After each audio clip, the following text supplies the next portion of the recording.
بسم الله الرحمن الرحیم. لکه څنګه چې مونږه د زړه په اناټومي باندې خبرې وکړې، مونږ وویلې چې 4 جوفونه لري.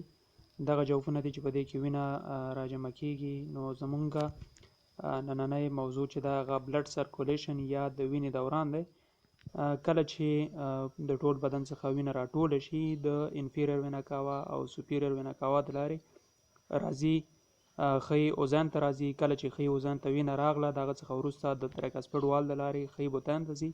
خی بوتان نه وروسته د پلمونري آرټري د لارې ځي سږو ته. کله چې سږو ته لاړه هلته ورنه کاربن ډای اکساید ازادېږي. د کاربن ډای اکساید د ازادېدو څخه وروسته اکسیجن د وینې سره یوځای کېږي او راځي چپ اوزان ته. کله چې چپ اوزان ته راغله د مټرال وال یا د بایکاسپیډ وال د لارې نه راځي چپ بوتان ته.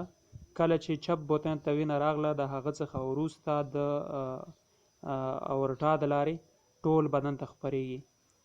نو دا بلډ سرکولیشن دی چې خی اوزان ته راځي او بیا سږو ته ځي، بیا بیرته د سږو څخه چپ بوتان ته راځي او د چپ بوتان د لارې راځي چپ بوتان د لارې چپ اوزان ته راځي. چپ بوتان نه وروسته بیا ځي ټول بدن ته بیا خپریږي.